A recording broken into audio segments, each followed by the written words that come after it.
Hello, everybody. My name is Miriam, but it's not about me. And I'm delighted to introduce the next speaker. What I particularly like about her is that she brings like a lot of rigor to the field, and I think we desperately need that. She has over 2 decades of experience in the field. She's had a wide range of roles. She's been a classroom teacher. She's been e-learning coordinator at North Carolina State Government. There's a government, yes. Currently, she's the director of research at eLearning Guild. She's also written multiple books. Now I lost the bullet point. We'll talk about them at the end. We'll talk about them at the end. Well, it's fine. And she also wrote a dissertation on tacit knowledge sharing in communities of practice. So she's really interested in social and collaborative learning. Today, she's going to talk about self-directed learning and working out loud, which I'm really passionate about myself. Yep. So I'm really interested in what she's going to share. I'm also really interested in what you are going to share in the end about what you are going to do differently tomorrow when you're back on the job. Based on what Jane has shared today. So, Jane Bozarth. Thanks very much. Hi, good morning, everyone. Yay, London. Yay!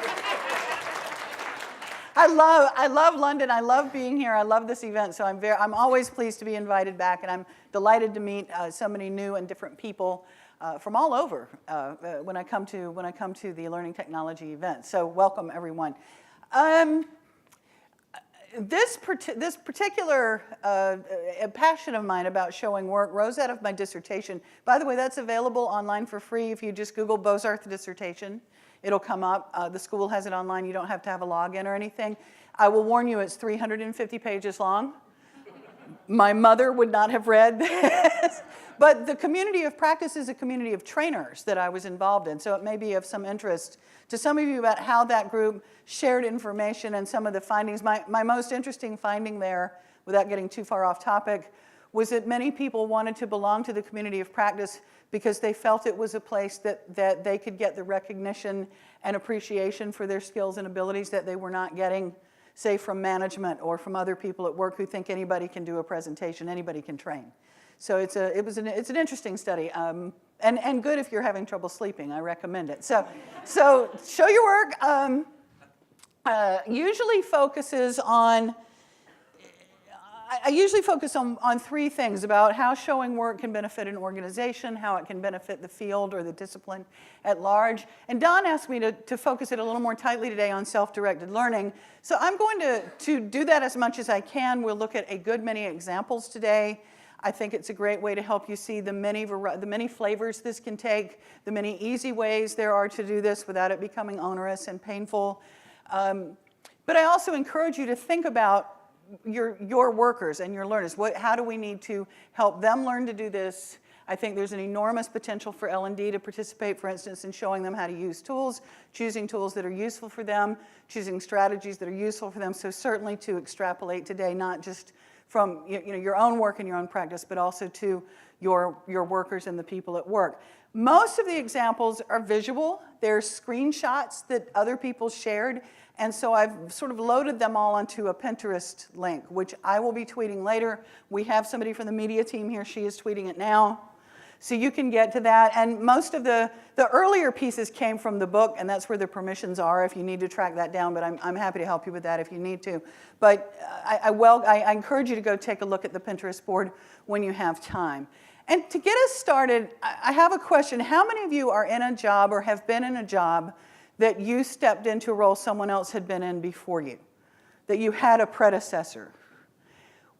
Did that person leave notes or documents or plans? Yeah? And when you went to do that job, could you then do that job based on what they left you? No? And that's a lot of what I want you to think about today. What do we know that would be useful to leave for that next person after us? What do we do that would be helpful for the person stepping into our shoes? And then, of course, expand that to other workers in the organization. What is it? Not so much what the person does, but how they get things done. Do you see that there's a difference there? Not just what they do. We're good at writing down what we do. We're not always good at writing down how we get things done. When I got off the airplane on Tuesday morning into Heathrow, your immigration people are way nicer than ours anyway. But the woman at immigration, it was 7:30 in the morning. I think she was not having a great day. She was nice enough, but she seemed a little stressed. She's writing, where are you staying? What are you doing? I'm speaking at a conference. What conference? Where is it? What are you speaking on? I said, sharing tacit knowledge in organizations. And she looked at me, she said, what? I said, well, how people share knowledge informally in organizations. And she kept looking at me, and she said, could you please? And I'm thinking, oh no, I'm about to go into that world where I'm stuck here for half an hour explaining things. I said, you know how you have a manual about how you do things here? She said, yes. I said, you know how you don't really use that? She said, yes. I said, that's what I'm talking about. And she said, welcome to England, and sent me on. So that's basically what we're after here. So when you think about how most organizations are set up with this very hierarchical view of management and of how work is organized and how the organization is organized, not to be too redundant, you know, it literally looks like silos. It literally looks like walls that don't transfer over. How many of you have ever finished a project and found out someone else had already done it?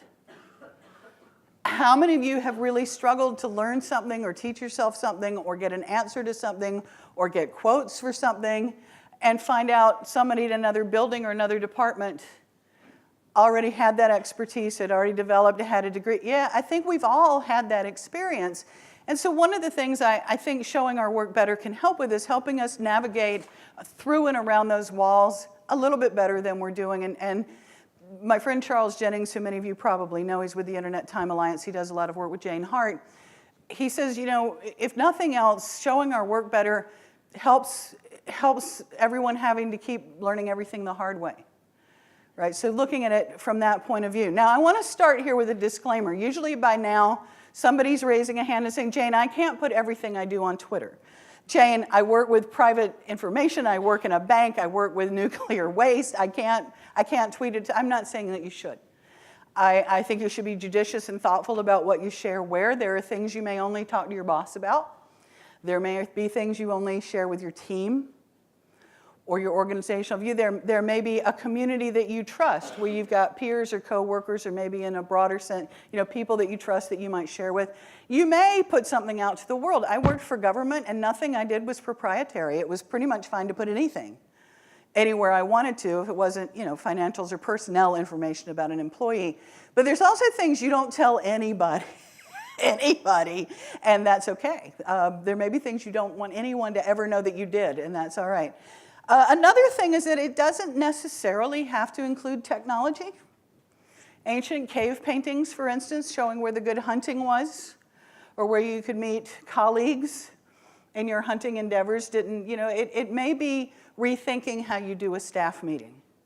And instead of everybody talking about all the phone calls we made last week, people talking instead about a project and the struggles they had with it or something that went well or something went differently. So it may not involve technology in this case. Often it will, and the examples will because that's how I got the screenshots. I needed to use things like that. So let's talk, since Don wanted me to look at self-directed learning, let's talk about what's in it for you to do this a little bit better. This is one of my favorite authors talking about a day she was being interviewed about her new book.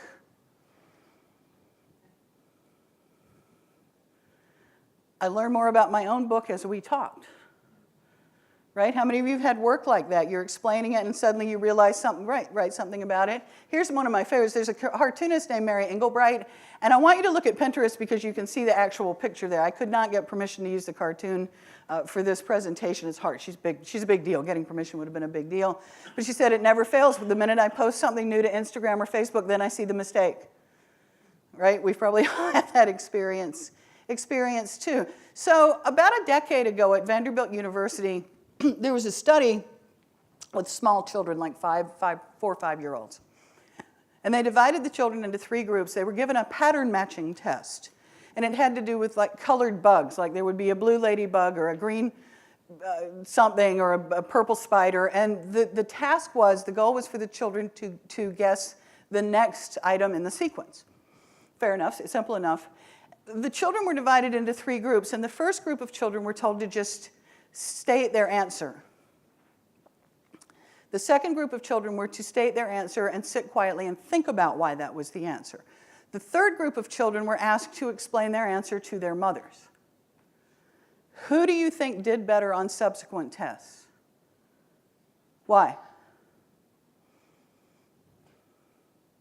Who did better, do you think?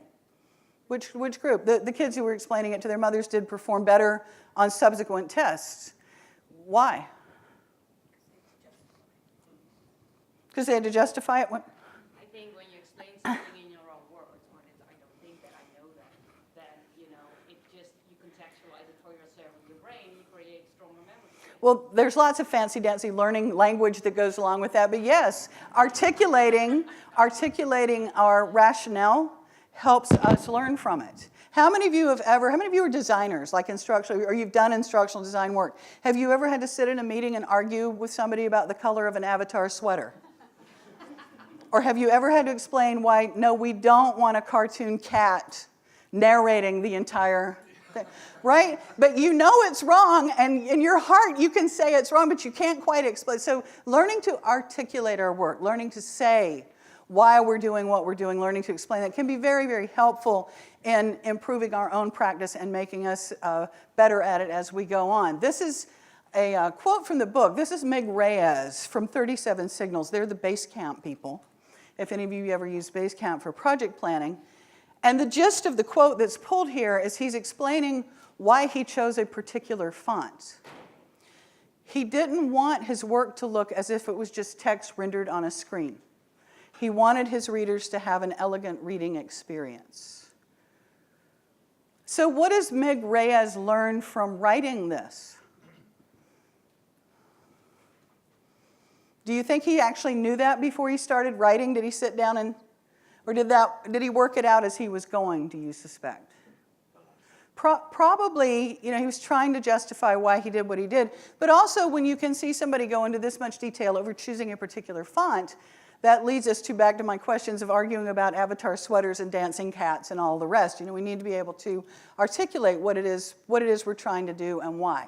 So the first thing I would invite you to do when we're thinking about ways to better show our work, to better demonstrate what we're doing for our own use as well as others, is to think about adapting your mindset. I want you, if nothing else, to stop saving everything to your C drive.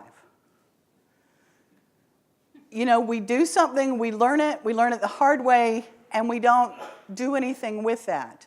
And as one of the examples we'll see, at least later you can look it back up when you need to do it again, right, for yourself. So I want you to think about some things you have done today, or this week, because many of you were here at this event yesterday and today. What are some things you have done work-wise this week or in the last work week or so? And who might be interested in it? Who might find it useful? How might it help you to go back and reflect for 2 minutes and make some notes about what you did? Here's something that I did later last week. I was flying here on Monday, so. I still do a Train the Trainer course a couple of times a year for the state government under contract, and we have them do hour-long teach-backs, new classroom facilitators. They are evaluated on these teach-backs, and the certification depends on that, and it was time for us to do a retweaking and an update. So I was spending some time with my co-faculty trying to specify what kinds of qualities we need in those people and what kind of qualities we need for the new evaluators, you know, how we're going to prepare people to evaluate another trainer's work and the quality of that work. I was using an Evernote notebook to plan a project. I started work on a new presentation for the Learning Solutions Conference next month, and that was I don't use PowerPoint for that. I don't start with PowerPoint when I design presentations for these things. So it was paper, pencil, snag it. I was looking for help for somebody to peer review some research I was working on, and I got a phone call from someone wanting advice about web-based training that people could download. So is any of that of interest to you? Would any of you in some other conversation, not right now, want to hear more about any of those things? All right? Probably all of you want different things. Any of you interested in how other people's process works? Are you surprised I don't start presentations with PowerPoint? You know, look at what you do. Explain to yourself why you do them that way, and then think about who else might have use for this, might find it useful, might be able to take something away from it. This is an example, a social studies teacher. I don't know what you call it here. Social studies is basically history, geography, civics kind of stuff. He's a middle school teacher, so he's working with 12, 13-year-olds. And he wanted to develop an RSA-style video, you know, the video with the hand that's writing while the person is talking, right? There's some software that's better with that now, but it's still kind of having to work from scratch. He wrote a blog post that's page after page of what he learned while he was developing this, starting with you have to do dress rehearsals. You have to have the kids work on doing something small and practicing it out before you can just go leap to these big screens with the hands. He writes about how to set up the technology to record it and to record the audio as you're going. So my question, first of all, is who else might be interested in this?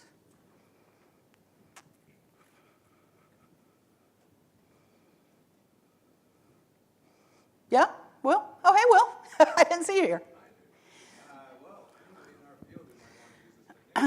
Not just other teachers in his school, but any teacher interested in this, and then beyond that, anybody in the field, and beyond that, anybody in any field who might be interested in creating this. So because he blogged about it, we can see it, because it's not buried in the school newsletter, because it's not just hidden in his head. The other thing here is you can see, I'd require this next year. So he's got really detailed notes for himself for next year.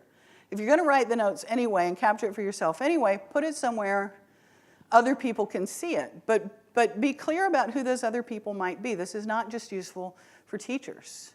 Lots of people were interested in what he had to say, and especially given the detail that he used. Do any of you know what this is? This is a discussion map. And it is me, it's a discussion map of me teaching a class demonstrating how to do active lecture. The topic was using PowerPoint effectively. I am the purple X's. At the top was me with the computer at the left, and at the right was the chart stand, just like you see here. At the top in green, there were a number of things I asked versus the number of things I told. The green arrows coming out are the people and the number of times I interacted one-on-one with someone. The dotted lines are when they were talking to each other. What can you say about my facilitation style from looking at this?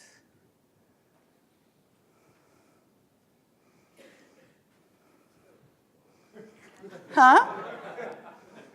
What? She said good. It's good. Why is it good? It's very interactive. Well, and I do a little bit of overkill with this one. I move a lot more than I probably would. Am I ever standing at the computer talking? The presentation was about using PowerPoint. I'm never standing there. I move around the room. What about interaction with participants? Was it balanced? Yes? No? Well, I had a whole lot of participation from Doug. Doug really wanted to talk to me. What about Georgia? Let me just tell you something about Georgia. I had her in class all week. Georgia never shut up. But who is Georgia talking to? Not Jane. Georgia had an unending chatter going on with the people up and down that back row.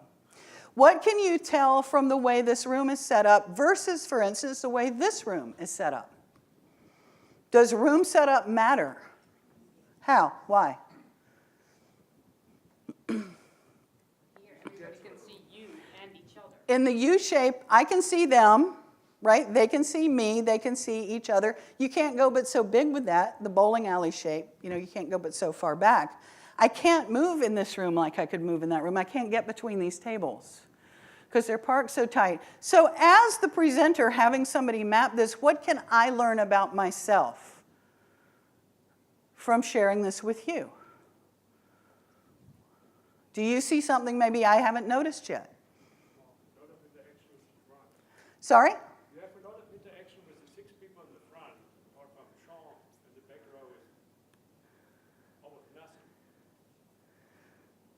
So I had, okay. Right. That's because Georgia was running her own class, right? And I will tell you this, looking at, first of all, Georgia was not very happy when she saw this. She denied it.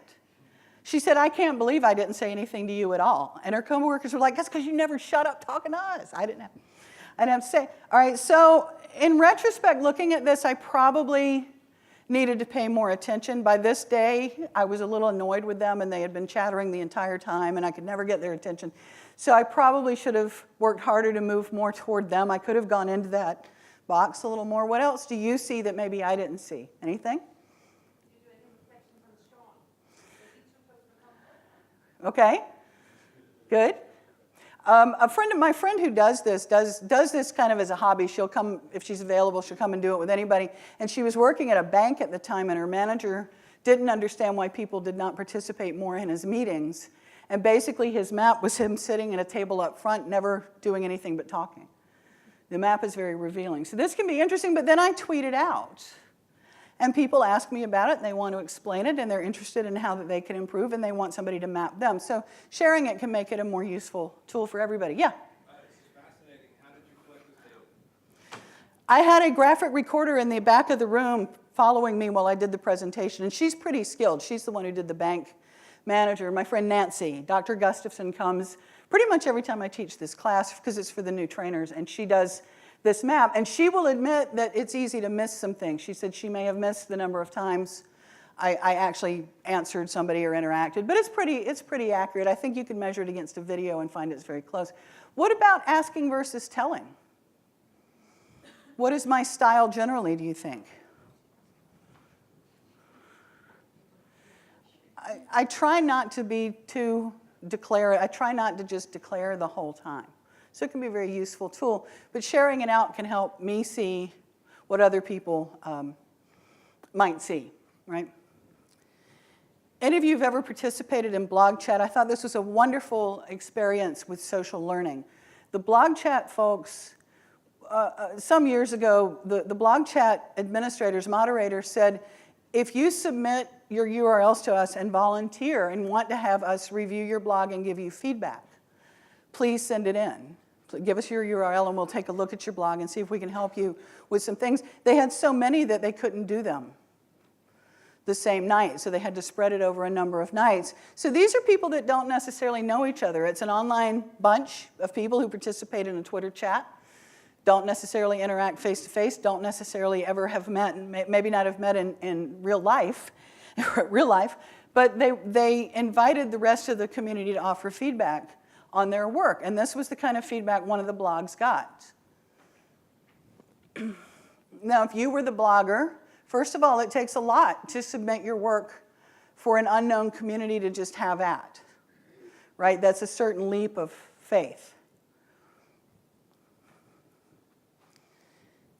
My quick takeaway is if you have 6 comments and 4 of them mention your header, maybe you should take a look at your header, right? Maybe that's something to pay attention to. So I thought it was a wonderful example of the fact that everybody's not a troll and everybody's not out to shoot down all your great work. People were really trying to be helpful.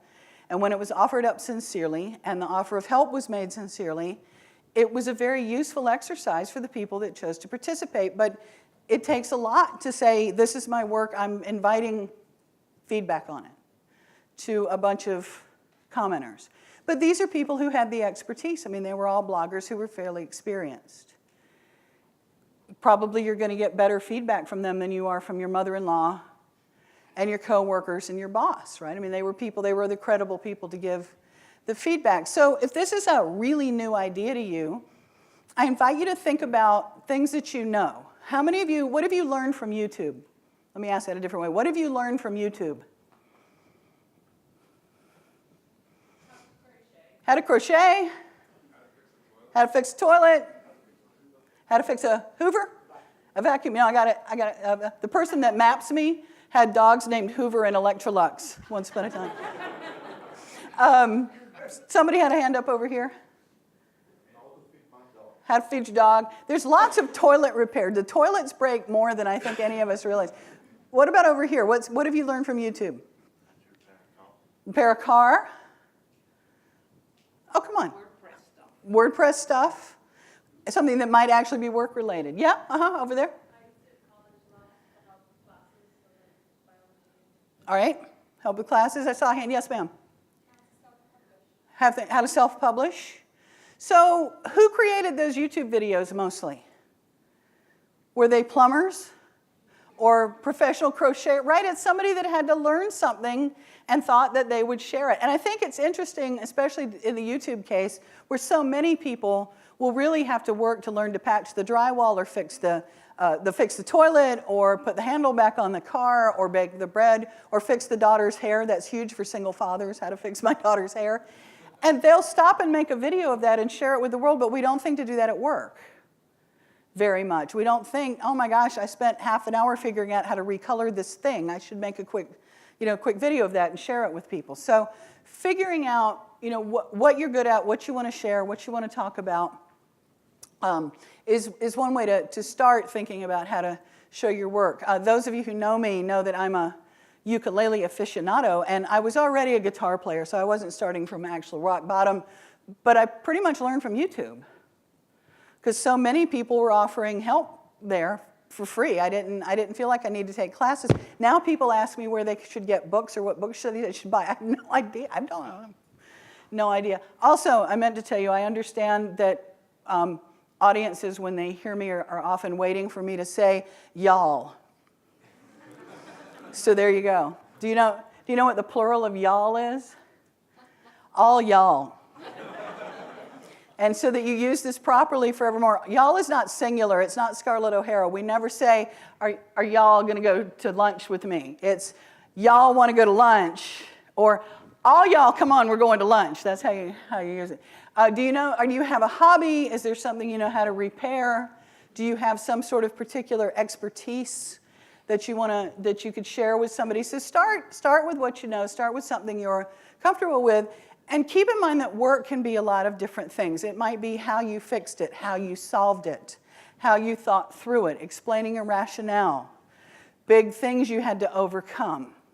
In the example with the fellow who was describing how he worked with the kids to make the RSA video, he learned some things the hard way, but he didn't necessarily call those failures. It's just that didn't work like I thought it would, and I needed to try it some other way. It doesn't mean anything was terribly wrong. It's just, well, we had to figure this out as we went. You know how I overcame it, how I fixed it, how some lesson I'm taking away from it, something I would do differently next time. So it doesn't have to be some huge self-disclosure of some terrible, egregious error that you made. It may just be, well, we had to do it another way to figure it out. Another thing I see challenges with are that people get very caught up in O-charts. I want you to think about your own organizations. Who else in your organizations does presentations besides people in the training department? Who does presentations? You're nodding. Say something. Senior management team.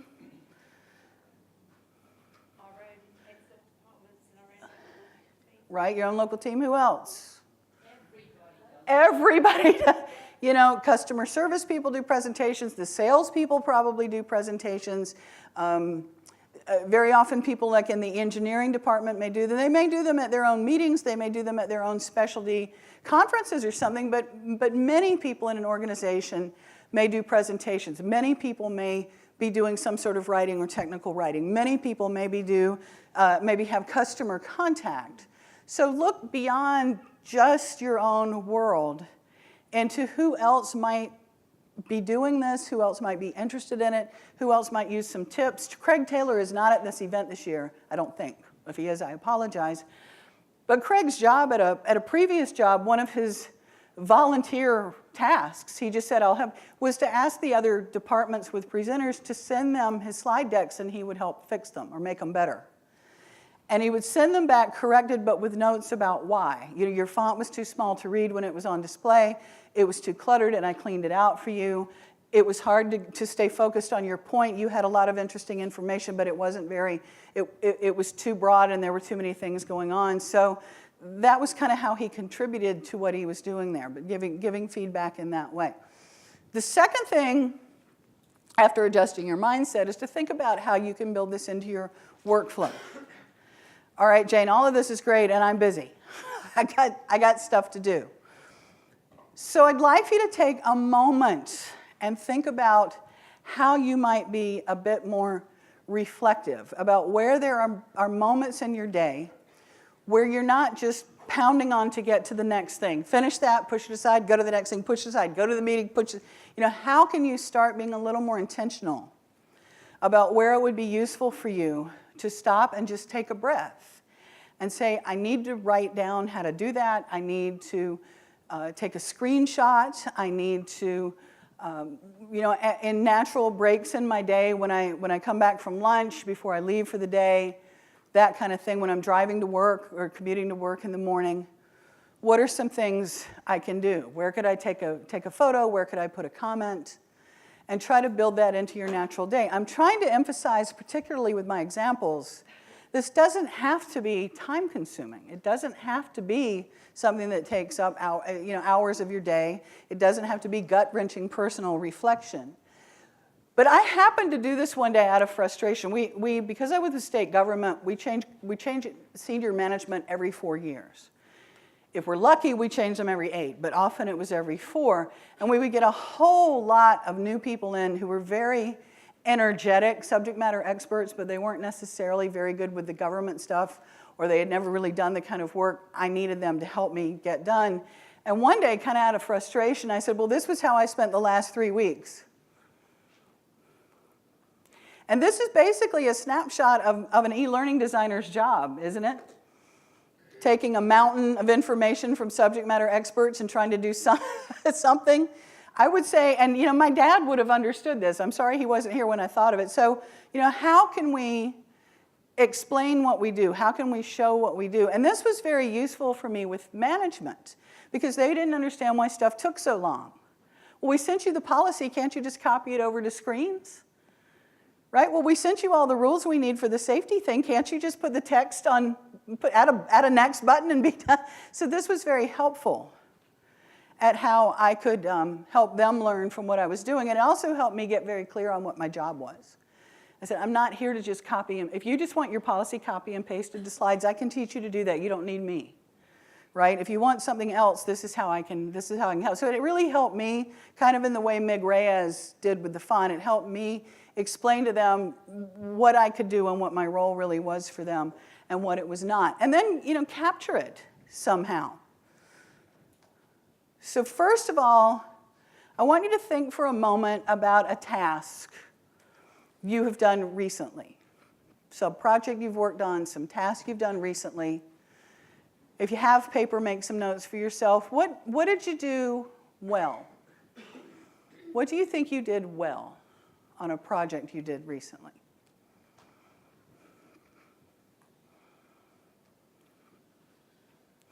And did your expectations of it match the reality?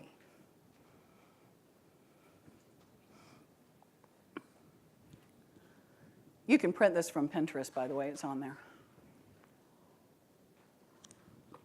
If I did it again, what would I do differently? What surprised me? Did this expose some lack of knowledge or skill, and how can I fix that? When have you had that happen, where you had a great idea for a product, but suddenly you realized you didn't have the skill to execute it, or you didn't really know what you thought you knew about it and had to go learn something? And what did I learn from this?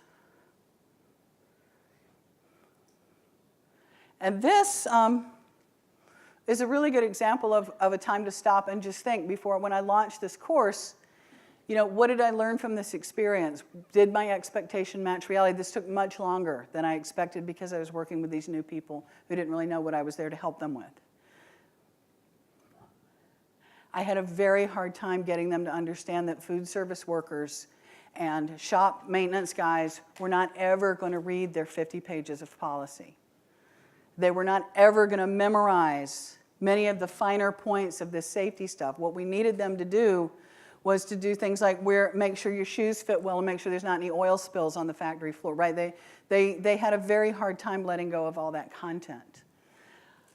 I think that if there's one thing many instructional designers need, and we don't get in training, is that we need better negotiation and assertiveness skills for when we're dealing with people who are insisting we print out 75 screens of text. And they just don't understand. This was also the conversation that some of you have seen me tweet about. This was the same project in which I was saying that they wanted some video included, and I was saying that we needed to get it captioned. And their response was, Jane, blind people would never do this kind of work. So we had a whole new door open on accessibility conversations from that. And certainly blind people climb ladders, yes, believe it or not. We had a school for the blind. Right? We had many employees who were had visual impairments who were blind. So try to capture it somehow. Do some reflection for yourself. One of the things I always find personally interesting is how other people organize their work. This was how an acquaintance of mine from Twitter, Linda Kirkman, organized her thesis. She laid out piles according to chapters in a way that made sense to her. She said, you also need a sleeping cat, or it won't be the same. It won't be the same if you look up carefully. One of the challenges I had working on my dissertation was I had piles and piles and piles of literature to review, and I was having a very hard time. I'm sure Will has his own method of this. I had a very hard time remembering who said which and which study did that, and there were some authors who have 9 pieces with different dates. I was having a really hard time, and I happened to read someone else in an article had written about how they set up a grid for following the different pieces of literature they were dealing with, and it was like a big light bulb went on over my head, because then I could have a column for author and year, a column for what their major argument was, a column for whether there was some significant finding, a column for their methodology, a column if there were problems, like I saw a problem with the study or that they were making big assumptions. This simplified my work tremendously when I got to the dissertation phase. But it was kind of serendipitous. The other thing that we learn is that learning doesn't happen in a very straight line. It's a happenstance. You think of something, or you try something, or you happen to read how someone else did it. I find it very interesting to see how other people organize their work. Take a picture. Many of you are taking pictures of slides today. I would assume you have those same cameras with you at work. Take a picture as much as you can. If writing it down is too challenging or too time-consuming, or it's just a very visual thing, like my guy with the superhero costume on. This was from a sketchnoting workshop I went to back when sketchnoting was new. Mike Rohde wrote one of the first books on sketchnoting, and he offered a workshop in Milwaukee, and I happened to be traveling that week and was able to route my flight through there. And one of the things he did was he had different speakers come in throughout the day to tell us a story about an experience, and we were all to sketchnote what the person was saying. And in this particular example, the person was describing their experience of helping their mother get through with her Alzheimer's challenges. And you can see 3 different people did it 3 different ways. What does that tell us about our work?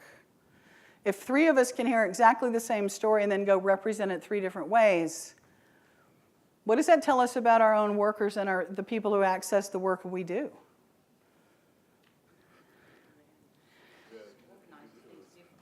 That different people organize things differently, that they hear things differently. One person did a very linear, chronological, literal report of what the person had said. Somebody else had heard themes that they broke it out into. Someone else was sort of hearing solutions and things to take away. I think we need to remember that people who access the work that we do, the things like if we're developing courses, we saw that one way, we developed it one way. That may not be how they're perceiving the very same information. Recognizing that people represent things a little bit differently. This is one of my favorite activities at the end of like a webinar-y thing where I have an hour and it's not even my own organization, but we're asking people, what they think of the hour. This, I think, was like a basic PowerPoint doing presentations intro. And at the end of the session, I don't just want circles on a smile sheet. That is not useful to me for everybody to say it was a 4. I don't know what that means. So at least this way I can get them to talk a little bit. So this is in WebEx, and they're using the whiteboard function. These are not necessarily people who I am charged with improving their performance. They've come to an hour-long public webinar I'm doing for some company. And I took a screenshot of this. I whited out their last names, because WebEx will show you the whole name they log in with. How is this useful for me?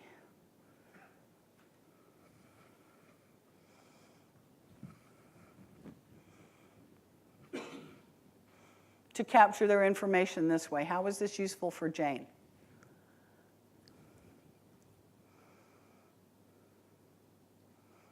Oh, come on. I can see what they're really taking away. I can see whether I really missed a point. What's the benefit of my tweeting it out? Which I usually do. I'll say, I just finished this class. This is what people said they're taking away. What's the benefit to me of sharing that? Often somebody else can see something else, or somebody may say, did you think about covering this? Or how did you address that other thing? Right, so it can be very useful. By the way, one of these was the first photograph any human being ever dropped into the state of North Carolina Department of Human Resources status reports. And I nearly caused the end of democracy. There were meetings, they called me about it. Like, you put pictures in your report. I said, I did. They said, well, we don't understand. I said, well, you can see what I did. That's what I did for the hour. So figuring out how you can capture what you're doing, taking a screenshot, sending it out, sharing it with the world. This is how I wrote my last book. I had the idea that I wanted to work on a book around this topic. And so I just started saving articles, saving images, saving ideas, saving quotes, saving things I ran into. And one day I felt that I had enough. I felt I had hit saturation. And I printed out things and I made notes on Post-its about things. And I started sticking them to the wall. And I started seeing things falling into 3 buckets, which I mentioned earlier today. How this benefits an organization, how this benefits an individual, how this benefits the industry or the discipline at large or the public at large. And after that, I realized I might want them to be portable, so I stuck them to chart paper that I could roll up and carry around with me if I needed to. Many people think writing a book is just an insurmountable task. You just have to have a plan and figure out how you're going to set it up. So this was how I wrote the book. Virgin Media, a few years ago, bought Snagit for every employee so that they could more quickly capture and share what they were working on to make that an easier task for them to do. So take a picture, share the picture, show people what you're doing, show people what you're working on. Now at your tables, I would like for you to participate in this exercise. This was a challenge we all had. Those of us who did doctorates, one of the rules for the dissertation process is you have to be able to explain your dissertation to your grandmother in under a minute. And if you can't do that, you have to keep practicing till you can do it. So at your tables, I want you to think about the strangest thing you've encountered, let's say this week. Some odd moment, some weird thing, some puzzlement you ran into. What story would you tell your 5-year-old or a 5-year-old about that moment? Just talk at your tables for a couple of minutes, please. You're being very quiet. You okay? Yeah. That's fine. Oh, good. Not to a 5-year-old. I can't tell them. It involved a lot of drinking. I can't. Mommy had to drink. That's funny. All right. We have some people who feel that their stories are not appropriate for 5-year-olds. We have some people who said their stories end sadly drinking in a gutter late into the evening. Tell me some story you might tell a 5-year-old. Somebody share something. Yeah. Wait a minute. Hang on. This is a topical one because it's Valentine's Day. So anyone on the DLR this morning would have noticed that the staff were handing out sweets from a basket. Yes. Yes. Yes. Sweets today. How do you explain to a 5-year-old when you go home it's okay to get sweets? Strangers. Normally you tell them that's not okay. Right. It's a very good idea to relate it to something else. So if it was your birthday, it's a special day, so you're allowed to get a present on your birthday. So you make that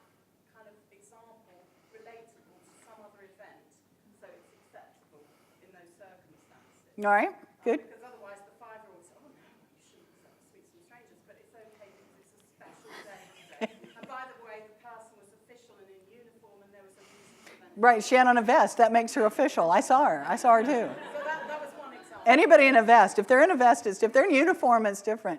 But it is. It's very funny. And that there's some days when adults just give each other candy for no good reason is also an interesting story. Anybody else? Anything you'd tell your 5-year-old? A 5-year-old. Yeah. Oh, yeah. I'm sorry, Andy. I didn't see you. Very similar to that one. Last night, when I eventually found the right version of the fox. Was I the only one who went, Daddy had trouble finding the bar, finding the pub. Yes. as I approached the door, a guy handed me a beer and said, I got you a beer, Andy. Never met him. Andy, you just kind of look like you need a beer. We're all kind of feeling that. I But think. he had spotted the name. It was a large company, and it transpired he was looking to try and generate appointments on their stand. Was it that? So Andy's taking beer from strangers. Did you get that? Yes. You get that. So Very much a 5-year-old, but you were constantly telling them that they should not take it. don't take beer from strangers. Well, you know, it's different when it's beer, actually. Candy's one thing, but I would take it. So another strategy, apart from simply just being more mindful and more intentional about what you're doing, I've already said this, don't just save it to your C drive. Put things where other people can find them. The topic for today, Don asked me to sort of twist it towards self-directed learning, but what is the advantage of sharing some of this? What have you seen today that might be useful, would have been useful for you? What is something you've seen today that might have been useful for someone you know? From some of the examples. Some of you are nodding. I know many of you are tweeting, and I appreciate that. Seriously, I love it.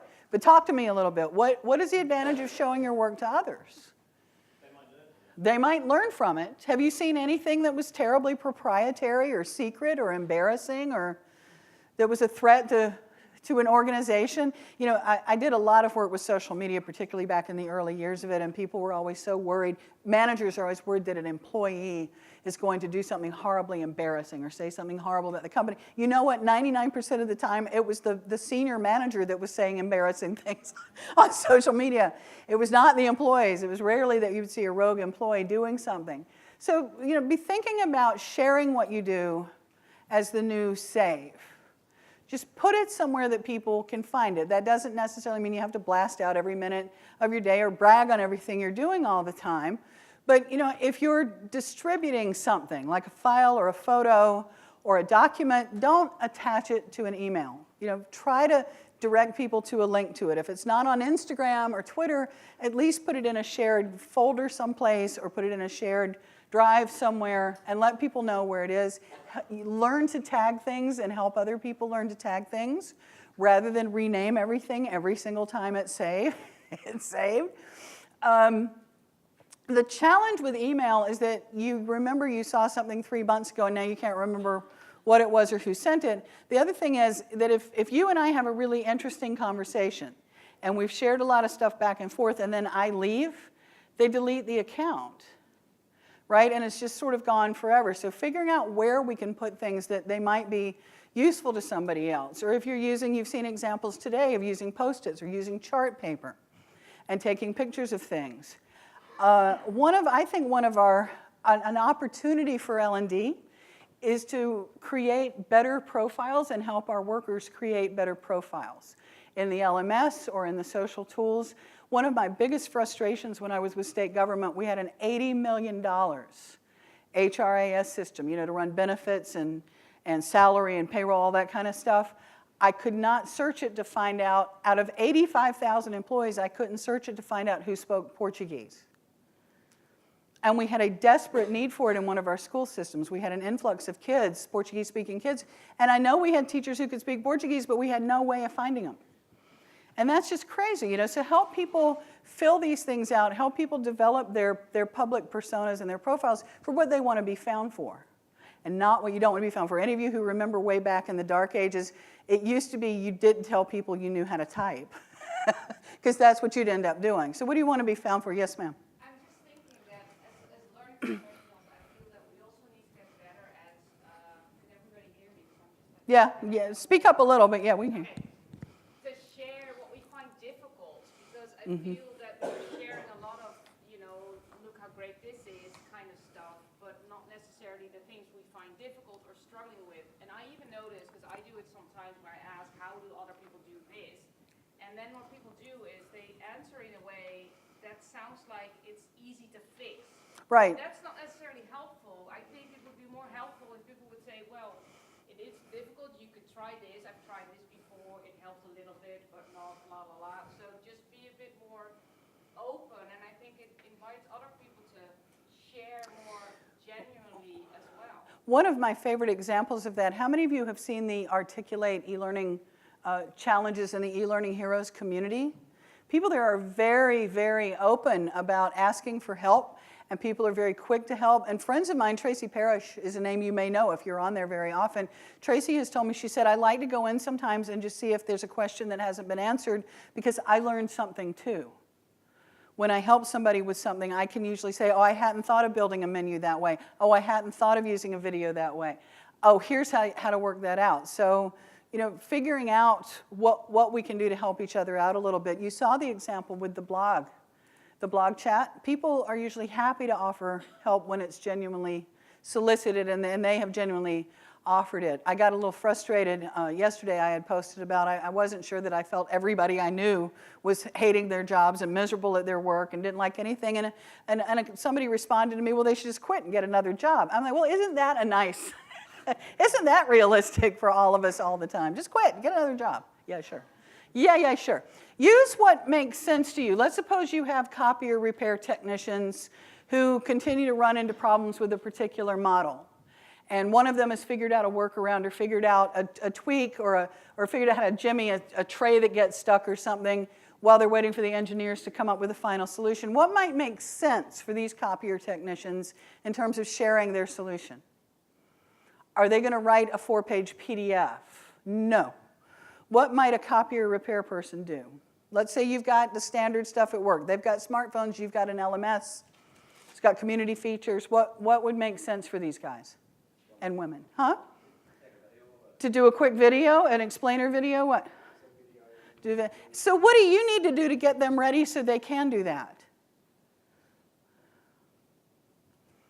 Do they know where to put it? Do they know how to tag it? Do they know how to let people? So, you know, that's the kind of stuff L&D may need to help with. They may not want help learning how to shoot the video, but they may need help figuring out how to store it and tag it, what to do. What about a trainer's slide deck?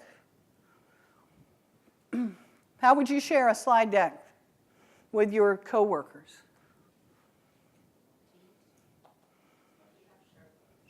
SharePoint, if you got it, that's great for documents. There you go, SharePoint. What else?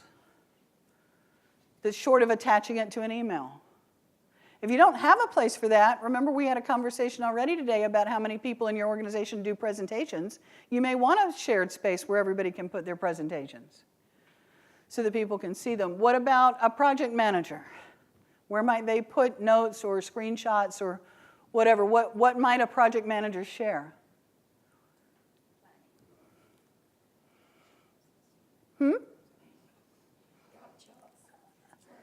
Oh, did I cause that? I'm sorry. I do that.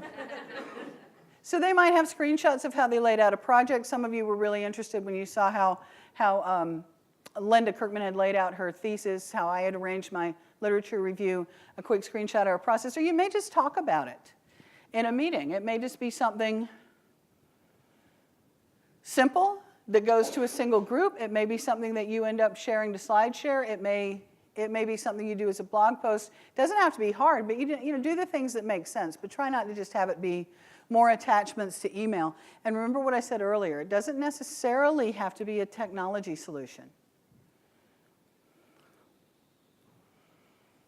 You can see all the work that this group does on whiteboards. I had whiteboard paint in my old office, which was just so cool. It was just the best. It was the best stuff.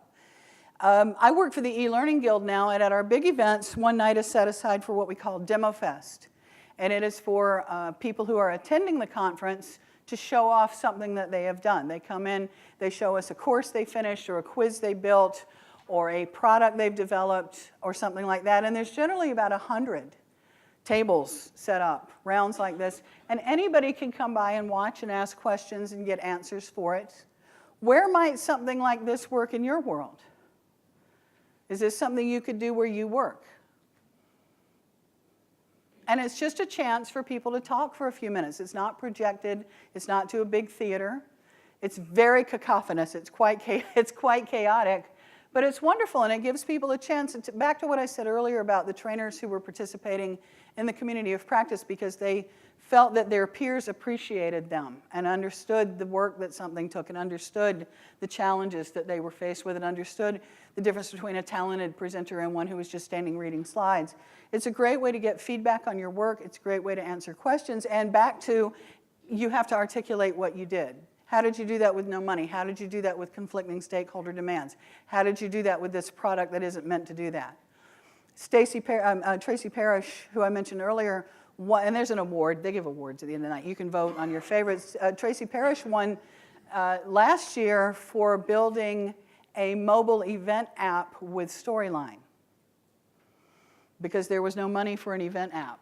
And so that was her demonstration. People were fascinated at how you could repurpose a tool in that way. So what I'm inviting you to do is look at what you're doing, look at ways that you can better connect the dots around your own work, around the organization, around other people you work with.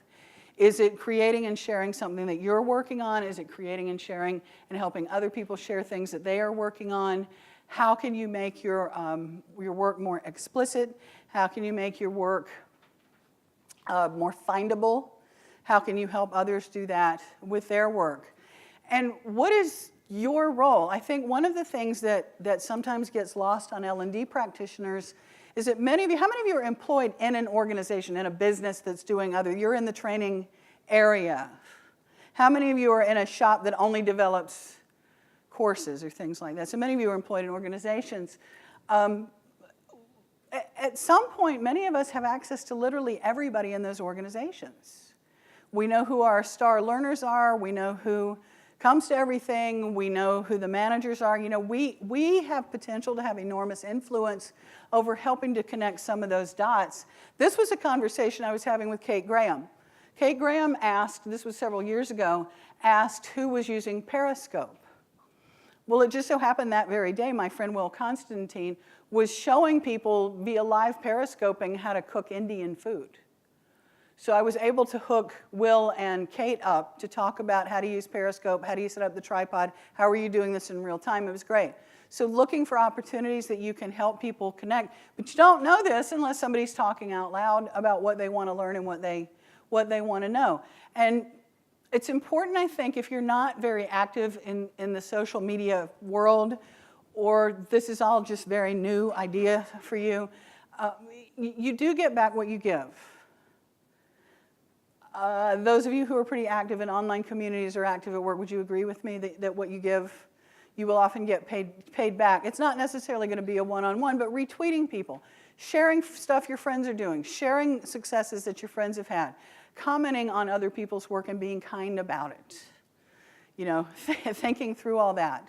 This is a nice, and this is in the Pinterest material, this is a nice handout that Helen Blunden developed about how to learn out loud when you're at an event like this one. You know, this is what you're on Yammer. You can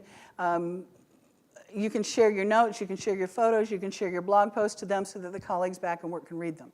If you're using Twitter, here's something you can do. If you're using, well, Periscope's gone, but if you're using Evernote, here's something you can do, right? So ideas for how you can better share what you're working on and what you're doing from an event like this when you get back, so that you have stuff when you get back to the office.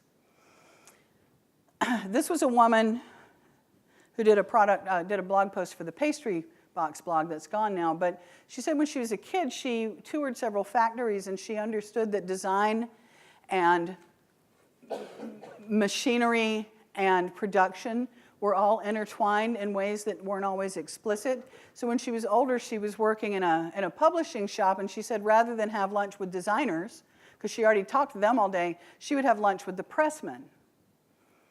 And they were helping her better understand her work and what happened to it when it got to them.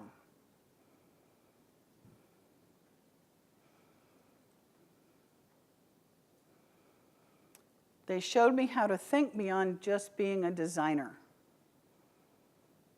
right? And how to be a maker, understanding what happens. And I think that's another thing that the silos, the hierarchy causes, is we're in our little division and we're in our little organization or in our little box, and we don't always understand what it means when something in the pipeline goes to the next person, right? What happens after that? So figuring out how we can help each other out. And I can't deny this. I've been in places where I've seen this. You know, this is all I got. If I share this, well, that's it. So looking for the benefits about where you can make what you know more explicit, where your talent can be noticed and recognized. I don't think it's a secret to tell you that many times the loudest person is the one not doing the better work. Right? There's somebody somewhere taking lots of credit and getting, oh, I had this idea, and oh, I did that, when really the talented guy's down in the basement plugging away. So people are talking about their work all the time. You know, how can we capture better conversations from that? How can we share better conversations from that? How can we make what we're doing more available to others, both for their benefit and for ours? All right? So back to the beginning. Somebody in your organization who might be interested in what you're working on, somebody in your field or in another organization who might be interested, or somebody not, like with the example with the fellow who wrote about the RSA videos. It may be somebody far afield who has a deep interest in something that you're working on. And remember when you get back to work, what we said when we were starting. If somebody stepped into your job tomorrow, what would you leave for them that would help them be able to enact skillful work, for it not to be so hard to step in, for it not to be so hard to get started? What would be useful for you to capture and leave both for yourself and for the next person? And share one thing. And the point is, you know, to adapt your mindset, get your workflow changed, look for ways to capture it, put things where other people can find them, get your dots connected, and remember that you get back what you give. Very often the problems that are plaguing you can be solved by talking to someone else about it. Just talking about it can sometimes bring the solution to light for you. You'll see the answers. You want me to get that back? You were taking a picture. Go ahead. You have this. You have this, by the way. This is in the slide deck that they'll be distributing. And the point is to just start. You know, go first. Be the one to start. Just give it a try. Be the one that drops the photograph into the status reports and causes all kinds of trouble up on the third floor if you need to. So I am Jane. These are some of the books. This is the book that today's work is based on. And I am, as ever, delighted that Don and Learning Technologies invited me back. And now I believe Miriam is going to talk about the bridge. Aren't you bridging? The bridge. The bridge? Yes. Well, so I was thinking, because I think it's for learning professionals a little bit depending on your role, but it's twofold. This you know, working out loud and It's twofold. It's not just about you sharing right. your work, but it's also about helping others to start to do this, right? So, and that, of course, it's not necessarily true for everybody, but I think it's just two different things to think about. And so, yeah, the bridge is around, you know, trying to figure out how everything that Jane shared and all the chats that were already going on, what can you do differently when you go back to work? So I'm just interested to hear some people, you know, sharing, oh, I think I am going to do this. So any volunteer?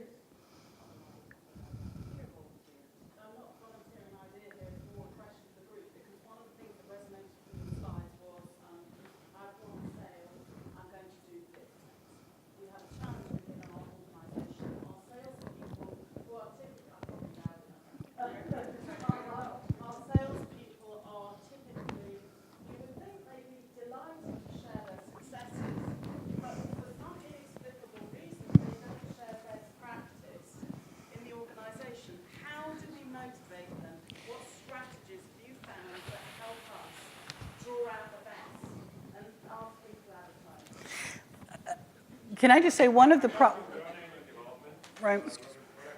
Right. And what we did is our last international sales meeting, we just asked them to prepare their best practice. And then we went around, we are not that many people, and 20 people were there from the sales team. And they presented in 3-4 minutes, and we collected what was the reason why they were successful. And that worked pretty well. But a couple of things. You have to make it not painful for them. You can't say, go write down things and send them to us by Wednesday. You know how much success you'll have. But I also, we had to make choices. I had an hour. We had to make some choices. Culture is a real thing.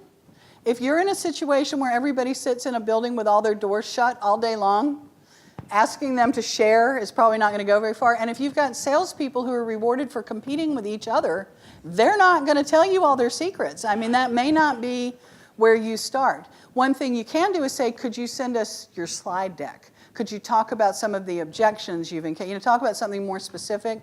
But culture is a real thing, and I didn't have time to go all into that today. But there are situations where people are basically told not to talk to each other, and it's alarming because then they want to have collaboration workshops.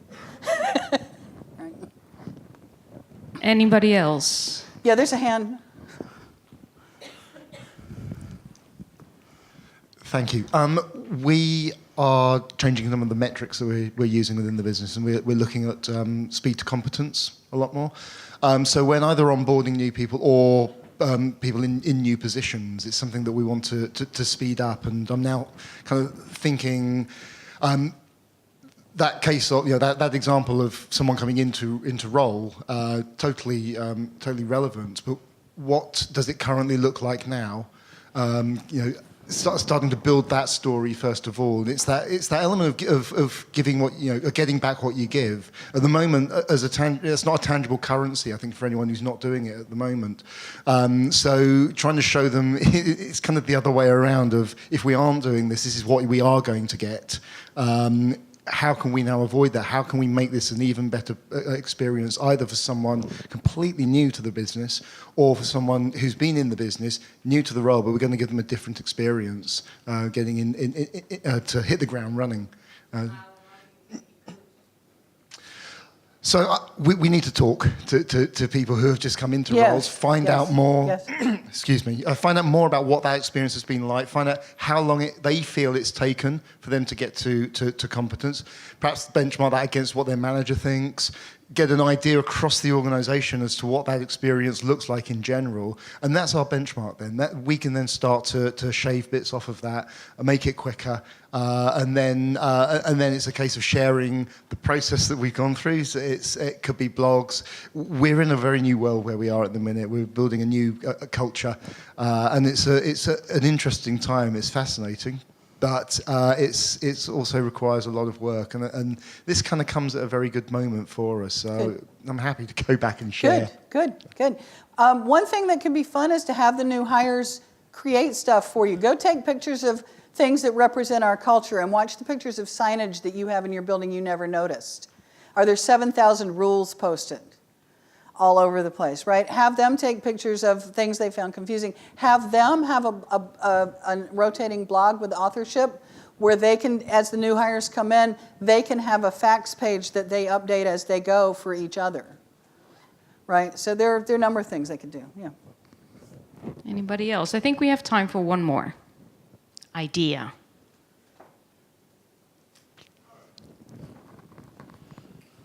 Will already shows his work. Will already shows a lot of way. Although I've gotten some ideas about what to do next, so thank you, Jane. Mm-hmm. Well, just we know this in the training, the training to performance area, that it's not just about knowledge, right? So I'm thinking about some of the incentives. We might need to change some of the incentive structures. So, for example, an onboarding or an induction process. Maybe the manager or the team could be incented to get more, what did you call it, speed to competence. So if the whole team, there's a new person on the team, right? And if it typically takes 2 months, if we can get that down, if we as a team can get that down to a month and a half, maybe there's a reward, or we go out to dinner, or we get pizza or whatever. But if we are focused on that incentive, then we're more likely to share our work. And I think, if we sort of align some of the incentives around this stuff, because it does take time to share, right? Mm-hmm. And so if we can align the incentives, that might be great. So, Jane. Yeah. Thank you very much. Thank you. Thanks very much. That was wonderful. Thank you. Thanks, everybody. I appreciate it. Thanks for having me.